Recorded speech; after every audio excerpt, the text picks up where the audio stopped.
Meža parka priede šodien tādā baltā majestātiskumā lielajā salās sastingušas, saules pielietas, viss mežs nostājies goda sardzē un gaida. Gaida, lai parādītu godu savējiem, mežaniekiem, kas pavisam drīz te pa šo balto meža ceļu sabrauks un sanāks no visiem Latvijas novadiem, lai satiktos meža parkā pavisam blakus lielajai dziesmu svētku estrādei. Cik tā Kurzemē šodien tas temperatūras stabiņš rāda? -23 bija no rīta. Šis jau nav lielākais, mums 38, kurā 79. gadā bija.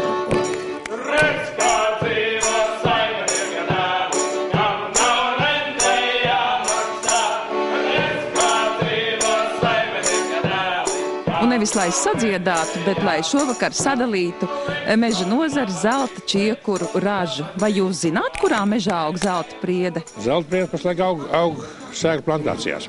Zelta priede visā mežā ir, kā jāmāk atrast. Zelta priede mums tieši kabilē. Viena tāda riktīga. Es zinu vienu priedēju kāpēju, kurš ir zelta cilvēks, bet kur ir zelta priede, to es neatbildēšu. Lai nu paliek zelta priedes meklējumi, bet fakts, ka tā nebijusi dāsni par pērnā gada veikumu atalgojas savējos, ir acīm redzams. Zelta čiekuru un pirmo reizi arī zelta čiekurņa raža kā vēl nekad. Un ir jau arī par ko, jo aizdītajā gadā sasniegts meža nozares eksporta ienākumu vērtības rekords pēdējo 20 gadu griezumā. Šeit meža parkā Sijā Rīgas meža mītnes vietā tapus izstāde, kas vēl tiks papildināta ar jauniem eksponātiem, un martā, kad tā vērs durvis apmeklētājiem, bagātīgi dos ieskatu nozares varēšanā. Šī izstāde, man liekas, nevienā brīdī nebūs pabeigta, jo šodien te ir ļoti daudz nozares pārstāvju, un man jau ir teikuši, un kolēģi ir teikuši, ka ļoti daudziem ir idejas, ko vēl varētu pielikt šai klāt, un ko mēs varētu vēl papildināt, un kas ir vēl tas, ko mēs varētu parādīt, jo no meža un no koka var izveidot tik daudz lietas un parādīt tik daudz ko. Sēdi, kur gribi, bet procenti aug. Tas vienmēr ir bijis gan mežnieku, gan kocinieku mērķis pievienot šo vērtību, un mūsu mērķis ar šo izstādi ir parādīt, kā jūs teicāt, no šīs sēkliņas līdz gala produktam un parādīt visu to, ko mēs varam paveikt no meža un no koka un kas ir to, ko mēs spējam padarīt. Jāsaka arī, ka tur ir zinām konkurence. Arī tagad mēs esam sējuši ražotājos, ka viņiem ir spars un gribēšana šeit parādīt to, ko viņi var saražot, jo, ja mēs paši par sevi nestāstīsim, kurš tad cits? Un vai var būt labāks fons, kā padarītais darbs, uz kur godināt meža nozares pērnā gada laureātus? Labvakar, mīļie meža nozares ļaudis, jūs, kas esat šī pasākuma gaviļnieki, mums ir patiesi prieks no sirds jūs sveikt gadskārtējās meža nozares prestižās balvas zelta čiekurs pasniegšanas ceremonijā, kas notiek jau 8. gadu. Lielāko daļu savas dzīves laika es pavadu 3 veidu vietās. Vai tās ir koncerta zāles, vai lidmašīnu saloni, vai mežs. Un tieši mežs ir kā mans otrās mājas, un tajās dzīvo mana veselība, mans dzīvot prieks, manas muzikālās idejas, kuras es pēc tam nesu klausītājiem koncerta zālēs Berlīnē, Romā, Parīzē, Ņujorkā.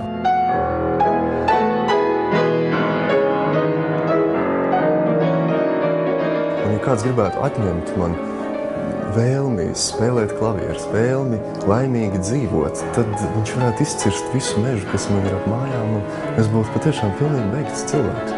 Un lai tas tā nenotiktu, es pa savu mežu ne tikai staigājos, bet esmu arī tajā stādījis kokus un visādi citādi izturējies pret to saudzīgi, kā pret dzīvu dvēseli, jo tiešām mežs priekš manis ir kā dzīves cilvēks.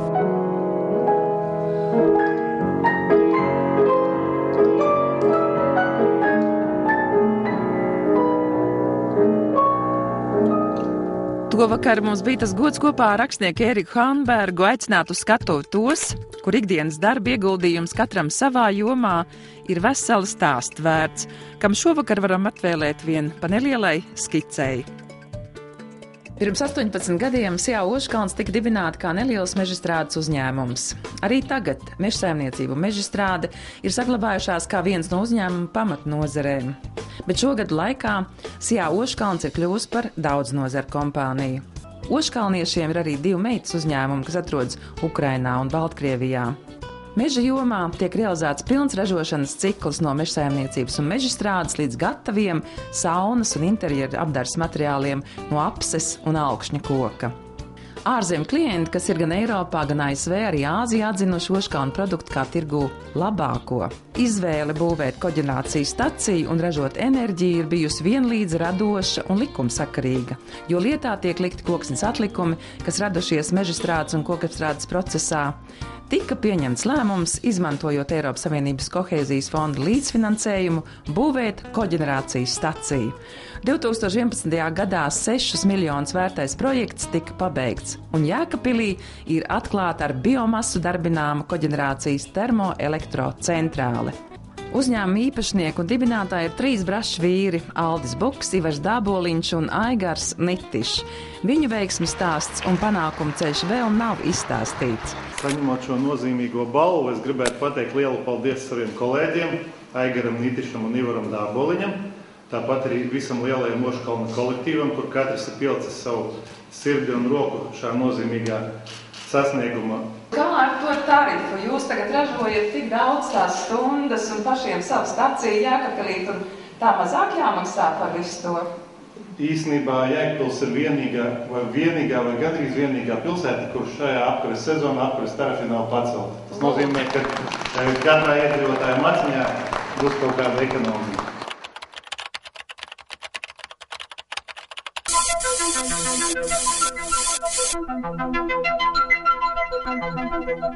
Latviešiem ir vīriešu koki un sieviešu koki. Uzskatīja, ka cilvēkus un kokus saista maģiska radniecība. Tāpēc latviešiem saudzēt kokus, saudzēt mežu nozīmē saudzēt pašiem sevi, savu dzīvību, savu labklājību, savu nākotni. Līdz pērnā gada novembrim Aivars Bergmanis bija Dienvidkurzemes virsmežniecības pārventas mežniecības mežsargs. Aivaram sirds ir mežā, un mežs ir sirdī. Par to pārliecināti visi, kas viņu pazīst. Jo vai tad citādi viņam būtu izdevies radīt tik brīnumainu vietu Latvijā meža taku ozolu biotops, kas iekārtot paša mežos dzimtajā Kabilē. Ozolu biotops tāpēc, ka takas gaitā ir kā 40 ozoli, vesels ozolu ģimenes. Vērojam arī dažādi meža darba paraugu demonstrējumi, kā mežs tiek kopts un stādīts, ko bebri var dabūt gatavu, kā baltalksnes egli izaudzē. Pateicoties Aivaram, šogad laikā ozolu biotops izveidots par saudabīgu meža izziņas vietu, kur gadā apmeklē savi 2000 interesentu. Tie ir vecāki ar ģimenēm, skolēni, pieaugušie un ne jau tikai no Latvijas. Kad šoruden tur viesojās vidas izglītības speciālisti no Skotijas, viņus dzirdēja sakām, tas ir kaut kas tik neparasts, atšķirīgs no tā, kā mūsu zemē tiek veidota skolēna attieksme pret dabu. Skoti ir ar mieru vest vidas izglītībā strādājušos pie Aivara, lai skatās un mācās. Vai Aivara mežs ir citāds? Nē, te citādas noskaņas, jo Aivars uz ozolu dēļiem uzrakstījis Jāņa Baltvilka dzeju, savām rokām mežā izveidojis meža draugiem noderīgas lietas. Katrā nogabalā, kas savs. 2 dienas atpakaļ braucu pār tādām meža strautām un uz baltā sniega jau sakrituši melnu čiekuri. Un sēkliņas viss apkārt, melnaugsnes jau bārstas sēklas. Par spīti visām nebūšanām politikā un ekonomikā varbūt tās dabā viss rit savu gaitu. Par kokiem man visi koki ir mīļi. Vai tas ir baltalksnes, vai tas ir priedi vai ozols, jo viņas, ja mazliet cilvēks ir piepalīdzējis, tad viņi savu pamatfunkciju skābekļa ražošanu veids visnotaļ vienlīdz labi. Vēlreiz par cilvēkiem, tad tie ir man vismīļākie sieva, ģimene, 4 bērni, kuri ir pārliecināti jau, ka mežs tomēr nav viegli peļņas avots tā, pērkot, pārdodot. Un es ceru, ka tas ir arī tiks ieaudzināts manos jaunajos meža mantiniekos, kuri jau ir 9. Un ko jums novēlēt? Un, protams, visu to labāko, lai jums izdodas maizi, lai jums izdodas viss, tā skaitā arī zaļais mežs uz šīs pasaules.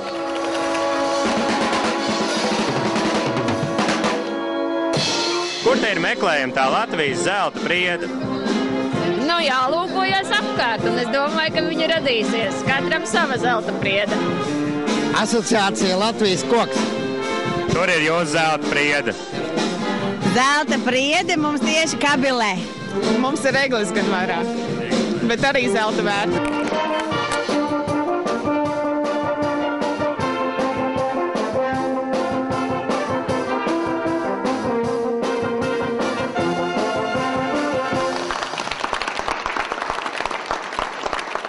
Vidzemes augstienē, Ērgļu un Madonas novados vairāk nekā 100 hektāru savu īpašumu briedēnu apsaimnieko Jānis Kebe. Meža izjūta ir ļāvusi Jānim savus briedēnus vērst par paraugu citiem. Viņš lieliski izprot un saredz katrā savu meža nogabalā augošo koku sugu prasības un attiecīgi veids gan izlases, gan kopšanas, gan sanitārās cirtas. Jānim piemīt spēja izkopt mežu tā, ka liekas tur nekas nav izzāģēts. Viss tā jau ir bijis, bet vienlaicīgi viņš ir iegūs arī meža materiālus un ieņēmumus. Man mežs ir kā banka ar vislielākajiem procentiem, tā Jānis, un to arī parāda ikdienā gudri saimniekodams.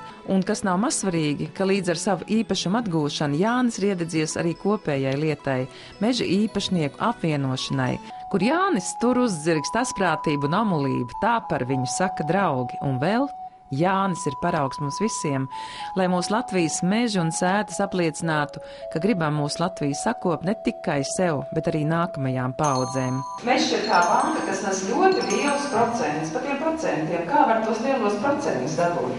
Nu, tad mežs, tā ir, domāju, tas jau pats par sevi procents, cik vienalga, vai tu esi slims vai ne, vai tu, kā saka smējos, vai tu sēdi cietumā.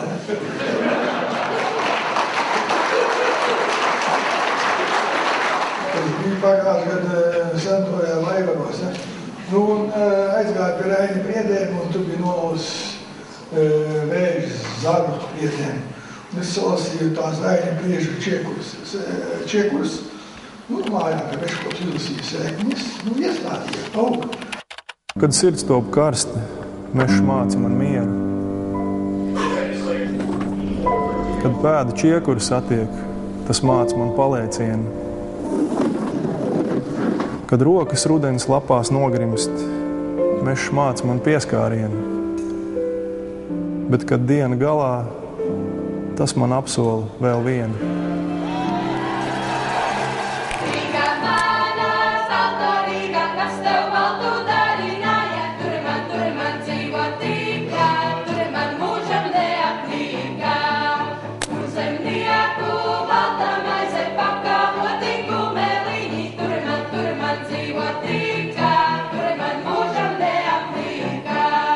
Ko jūs vēlētu tiem, kas šogad saņēma zelta čiekuru un balvojumus? Es domāju, ka viņiem pienākums būtu turpināt aktīvi darboties un tas savus stāstus, fantastiskos, ko viņš šodien stāstīja, pēc iespējas stāstīt citiem un veicināt tikpat veselīgu garu un prieku uz priekšu. Meža nozara ir lielākais eksportētājs Latvijā. Tas uzliek kokrūpniekiem par pienākumu no katra nocirstā kubikmetra iegūt pēc iespējas lielāku pievienoto vērtību. Tas ir mūsu izaicinājums un pienākums pret mežu. Nu, ja par izstādi runā, tad es domāju, ka tad galvenā doma bija parādīt varbūt plašākai sabiedrībai, kā tas notiek, jo ir tā, ka tos produktus, ko ražo, liela daļa eksportē, un daudz cilvēku pat īsti nezina, ko ražo, kas notiek, un tāpēc ir daudz mītu un aizspriedumu, un būtu viņi jālabo. Dāmas un kungi, mūsu šī vakara pati galvenā un emocionālākā nominācija par mūža ieguldījumu.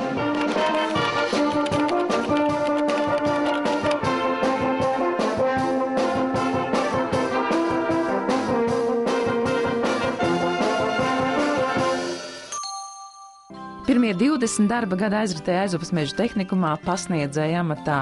Acīm redzamais pedagoga talants tika novērtēts un par otro un arī pēdējo darba vietu kļuva toreizējās Mežsaimniecības un Mežrūpniecības ministrijas kursu bāze Ogrē. Var tikai nojaust, cik daudz bija jāpilnveidojas pašam skolotājam Viesturam Baham, lai apgūtu jaunās paudzes tehnoloģijas un spētu kvalitatīvi sagatavot vadītājs operators darbam ar meža izstrādes un kopšanas mašīnām. Prasīgs, drosmīgs, stingrs, zinošs un galvenais neuzpērkams. Tā par viņu saka bijuši audzēkņi, Baciņš. Šo mīļo iesauksmu skolotājiem viņi devuši gan par stingrību, gan reizē par to, ka mācēja zināšanas, kā ar karoti ieliet mutē, kas pēc tam dzīvē ir bijušas nenovērtējams. Es mācījos pie Baha, šis teikums vēl joprojām laipni atver durvis darba meklētājiem. Šodien varu tikai pateikt paldies visiem saviem bijušiem darba biedriem, kolēģiem, ar kuriem kopā bija tas gods nostrādāt 50 darba gadus faktiski vienā specialitātē. Uldis Georgs Gavrīlovs, mežkopis, nozarē radoši strādās pusgadsimtu. Uldis Gavrīlovs nācis no dzimtas, kura bijusi darbīgā ciešumā ar mežu vairākās paaudzēs. Strādājis dažādos dienestos, vienmēr meklējošs, vienmēr rosinošs. Spilgts piemērs – bērza audzēšanas programma. Rosināt interesi ne tikai par bērzu stādīšanu, bet par meža atjaunošanu Latvijā kopumā. Uldim Georgam Gavrīlovam mežs ir gan darba prieks, gan vaļas prieks. Uldim Georgam Gavrīlovam ir absolūtā meža izjūta, ko var salīdzināt ar mūziķu absolūto dzirdi. Paldies visiem tiem kolēģiem, ar ko es kopā strādāju šo daudzos gadus. Paldies tiem, kas man izvirzījuši šajā nominācijā, kaut arī es domāju, ka es absolūti neesmu pelnījis, bet neesmu tik pieticīgs. Tāds kautrīgums.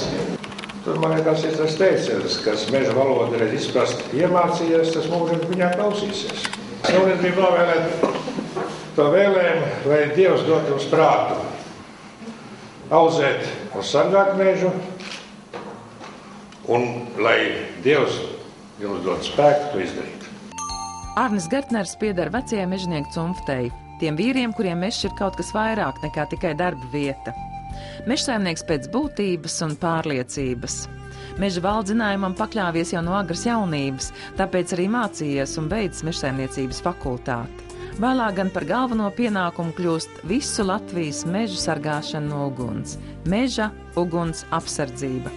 Šajā jomā 1992. gadā tiek pārdzīvotas ugunskristības tiešā un pārnestā nozīmē.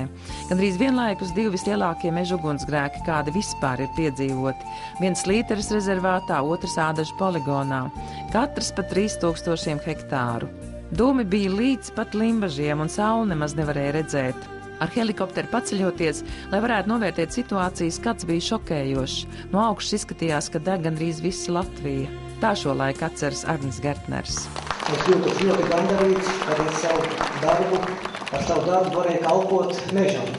Jāsaka, man pēdējos 20 gadus nebija pats tas patīkamākais darbs mežā. Tā bija meža apsardzība un aizsardzība. Es abrīnoju, cik jūs esat mierīgs. Un kā man viens kolēģis teica, tu paveltu tai kantori sēdi, nevienu meža ugunsgrēku tu nodzēsi nēsi. Jāsaka, tu tālu no taisnības jau nav. Vislielākais paldies ir pie maniem kolēģiem par darīto melno darbu. Tas ir no mežsarga līdz virsmežģinim, no torņa sarga līdz dzēsējiem, kas bieži vien nerēķinotos ar savu brīvo laiku, ar veselību un par dzīvības briesmām to veids. Un tādēļ vislielākais paldies viņiem. Un es domāju, ka kāda zelta sēkliņa no šī čiekura pienākās viņiem visiem. Luciāns Vuguls, ilgspējīgas meža apsaimniekošanas patriots, darba vietas Alūksnes MRS, 26 gadi Latvijas Lauksaimniecības universitātes mācību un pētījumu mežsaimniecībā, valsts meža dienests, Latgales zona. Īpašu paldies Luciāns Vuguls izpelnījās par 1998. gada viesuļvētras seku likvidēšanu. Sabiedriski rosīgs, amatierteātra optimisti līdzspēlētājs. Abi ar dzīves biedri Ilzi sajietos uztur omulību. 3 dēlu Jāņa, Ginta un Jura tēvs. No komfortablas vides un no silta dzīvokļa Ozolniekos aizdevās uz Gaigalau, lai meža ieskāvumā sakārtotu dzimtās mājas Liepu salas. 10 gadus bez elektrības, tikai ar mežniecības atspaidu, ģeneratoru, lai būtu ar ko uzpildīt mobilo telefonu. Kompānijas mundrinoši ne tikai ar asprātīgām sprēgām, bet arī ar karstvīna termosu. Savā mūžā, darba mūžā, pirmos 35 gados es sastapos visbiežāk ar vārdiem plāns, limits, deficīts un blats. Un ziniet, bez deficīts bija pat 200 milimetrīgās naglas, lai uztaisītu žogu profesoram Dreimanim mācību un pētījumu mežsaimniecībā. Un bez blata tās nevarēja dabūt. Tad jūs esat uzpirkts kā savā laikā. Ko vajadzēja to darīt? Tā, un pēdējos 8 gadus, kad es strādāju Latvijas valsts mežos, Ziemeļlatgales mežsaimniecība, tur atkal bija citi vārdi, kas dominēja. Un tie dominējošie vārdi bija konkurss, budžets, iepirkums, vīzija, un ja atbrauca Pundiņas kundze no centra, tad ja viņa teica, ziniet, izaicinājums un jauns izaicinājums, tad es zināju, ka būs vairāk darba un būs ļoti, ļoti interesanti, bet tas tādā labā nozīmē. Jā, bet visvairāk man patika vārds vīzija. Tas ir apmēram tāpat kā teikt uz līdakas padēli pēc manas gribas. Un strādā? Strādāja, ļoti labi strādā, jo tikai vajadzēja būt tā, ka tu cilvēks domā labu, derīgu darbu mežam un atpūtai mežam. Un, ziniet, bija tā, ka, ja tu teici, lai top ceļš tur un tur, lai top skaista atpūtas vieta tur un tur, un tas viss notika. Fantastiski, jums tā kā jau labi. Jā, kas bija? Tas bija. Paldies par novērtējumu un balvu, bet šī balva nepienākas man viena. Tas ir, es uzskatu, ka viss Ziemeļlatgales mežsaimniecības kolektīva nopelns. Un īpaši paldies es saku savam vietniekam, manam balstam, Jurim Mežatučam. Īpaši paldies manai sieviņai, Ilzei, kur arī ir mežsaimniece, un viņa vispār man palīdzēja visos smagākajos darba posmos. Ar vienmēr sakot zīmē. Un vēl tas nav viss vēl. Un paldies, es saku saviem 3 dēliem, viņu sievām, mazbērniem, un īpaši paldies, es saku savai mazmetai Grētai, kurai bija 6 gadi, kad es vēl pat strādāju. Viņa teica, papa, es tev palīdzēšu noķert tavu lielāko meža ienaidnieku. Un tas bija lielais priežus becernieks. Pēters Zālītis, Latvijā un ārvalstīs atzīts zinātnieks, Latvijas Zinātņu akadēmijas korespondētāja loceklis, Valsts meža zinātnes institūts Silava vadošais pētnieks, profesors, habilitētais mežzinātņu doktors, un ar to vēl amatu un pienākumu uzskaitījums nebūtu nebeidzis. Kas var izstāstīt padarīto, kas krājies mežzinātnieku 50 pētnieciskā darba gados? Tās ir daudzas monogrāfijas, no kurām 2006. gadā izdotā mežkopības priekšnosacījumi saņēmusi Latvijas Lauksaimniecības Universitātes Eižena Ostvalda balvu un gūs citus augstus novērtējumus. Pēters Zālītis pazīstams kā Latvijas mežzinātnes sasniegumu popularizētājs ārvalstīs, apliecinot tās īpašo lomu Eiropas un pasaules kontekstā. Nozīmīgs ir arī profesoru devums jauno mežzinātnieku un meža nozares speciālistu sagatavošanā. Visu mūsdienās politikā un sabiedrībā notiekošo varbūt neizpratīšu, bet mežsaimniecības un mežzinātnes jautājumos piemelt pulveri varēšu vienmēr. Šis pārnotais teiciens pieder nevienam citam, kā profesoram Pēterim Zālītim. Gadus 50 es esmu mācījies mežā. Un esmu izpildījis visus mājas darbus, kas man tika uzlikti. Un domāju, ka pēdējos pār 10 gados es tik tiešām sāku saprast, ko mežs domā. Tā ir augsta pilotāža. Man esmu pateicīgs liktenim, kas mani saveda kopā ar pašu Eiropas labāko meža zinātnieku, ar Kasparu Bušu. Esmu viņš joprojām manā dzīvē. Un pirms dažiem gadiem uzrakstīju, kas jau tika pieminēts, viena grāmatiņa, un par to saņēmu vienu sirsnīgu vēsturi ar repliku. Un bija teicis, zālīti. Kāpēc mēs gājām pirms 50 gadiem meža fakultātē, mums par mežu viss bija skaidrs. Parādījies tu, un tu visu sajauci. Mēs spiedām rokas cilvēkiem, kuriem mežs tic, un kurām arī cilvēki tic. Un es teiktu ministrijas vārdā milzīgu cieņu visiem nozares pārstāvjiem. Nozares, kura faktiski laikā, kad ekonomika šķobījās, bija stabila. Un es gribu uzteikt nozari ar to, ka viņi varēja visas interešu grupas sanākt kopā un vienoties. Vienoties nākotnes un nozares labā ar jauno finanšu plānošanas periodu no 14. gada. Meža nozarei būs iespējams atbalsts no Eiropas Savienības struktūra fondiem, kooperācijām, bet tādiem kooperatīviem, kuriem jau būs vēsture, vismaz 1 gads. Es gribu novēlēt, lai tās zelta saikliņas aug, lai aug skaisti koki, kas rada jaunas zelta saikliņas. Ne katram ir tā lielā laime savu mūžu padarīto redzēt tautā aizejam.